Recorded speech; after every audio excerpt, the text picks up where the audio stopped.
everyone! Hi mga kachabi! Yan, bababa na kami ng aking alagang aso. Ito siya. Pablo! Yan. Kami mag-morning walk. Asitwa, asitwa, no, asitwa. Gusto lagi nakadikit.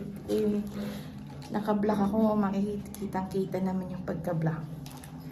Ano na to, 14 years old na siya, kaya minsan pag after lunch, hindi na siya lalakad ng hapon. Pero yung sa gabi, hindi naman siya lakad ng lakad. Sasakay na tayo ng elevator. Ayan. Avons, Pablo. Ito nga pa ang asan tayo, bilingual. Nakakaintindi ng French, English, Kapampangan, Tagalog. So, bahala na siya umintindi kung ano yung dapat niyang intindihin. Char. Hanggang, alam mo, may kwento ko na parang na-demonetize yata ako. Parang sa tagal kong hindi nagvo-vlog, parang need ko na naman yatang, alam niyo na yung sa watch hours. Pero, let's try again. No? Sige, saglit lang at kami ay lalabas muna. Sa labas kasi may mga aso eh. Saglit lang. Bye! And we're back! So, it's a good weather today. Hindi kalamigan, hindi kainitan. So, middle ba? Wala yung aking jowa bells. Hindi ko alam kung nasaan siya. So, as of the moment, ako muna. Kami muna ni Pablito ang maglalakad. Tingnan nyo naman, amoy-amoy. Hindi puta. Kala ko may aso. Tunog lang pala ng bag. Kasi pag may aso, tapos yung mga asong maliliit, tumahol sa kanya, nahihila niya ako. Sobrang laki kasi niya. Pero yung kung yung mga aso naman, hindi naman sila yung tatahol na una. Hindi naman siya hindi naman siya hindi naman siya nanghihila. Yan. Diba? So, ayun si Pablito. Tatry natin mag-vlog ulit.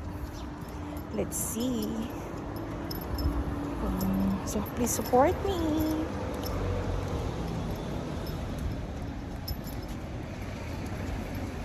Yan. Kasi meron akong pinapanood from Canada sila. Kung napapanood niyo sila si AB Venture. AB Venture. Adventure. Parang adventurous. Yan. Dahil sa labas tayo si Pablo. Pablo! Walking. Ayan, ang dami ng aso. So, saglit lang ha, ang daming aso. Bye! Lalakaran namin. Si Pablo. Doon sa kabila, ayan, yung may aso.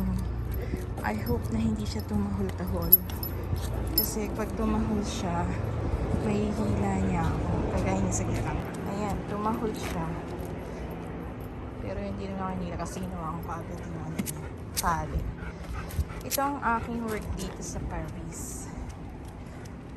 Ang mga pastol ng aso, magbigay ng agahan, tanghalian sa matanda. Tapos, basta sa morning ganito, every morning meron akong breakfast sa matanda. Tapos sunod sa ito sa aso na. Tapos naman sa hapon, nagsusundo ako ng bata. Yan, ganyan lang ang life dito. Aso din. Yan, tuwing lalabas kami ng elevator, laging tumatahol yan dahil parang nanggigigil sila kay Pablo. Pero hindi naman sila pinapatuloy ni Pablo. Pero dati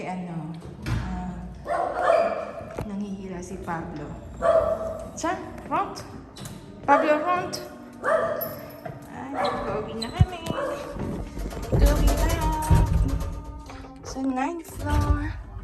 Hi! Bye! Mamaya na lang ulit. There you go. Dito na kami sa taas, sa bahay. Tanggalin ko lang itong tali niya. May name tag pa yan. Pablo. Hop.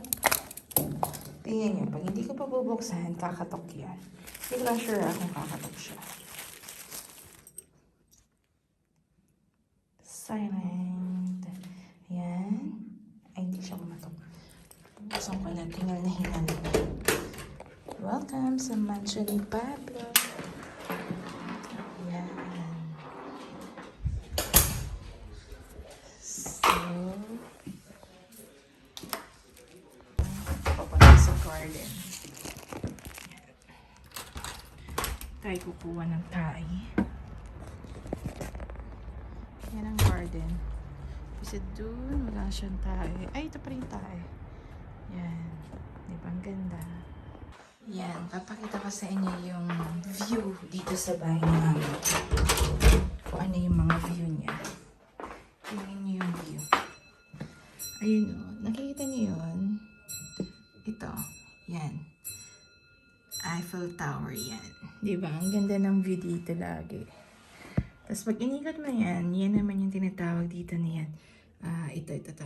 Yan ang tinatawag nila Tower of Montparnasse.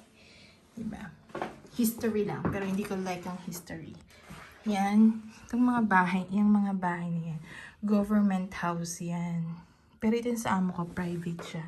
Kumbaga, na maganda lang yung place nila. Kumbaga, nasa 14th district lang sila. Diba? Why not? Coconut. Ayan na. Tapos na breakfast ng aking among lalaki. Kaloka. Matit pa talaga ito mahulog. Yan. Ito lang ito dito. Dito na sa pangalawang work ko. May linis ako. Pero hindi naman ganun kahirap. Okay lang. Kasi ako sa bansang Europe, sa Paris, kahit ikaw ay isang doktor, nurse, engineer sa Pinas, still, dito ka lang sa bahay. Pero we are so proud. Hindi siya nakakahiya, di ba? Saglit lang, maliit na lang dito. Yan.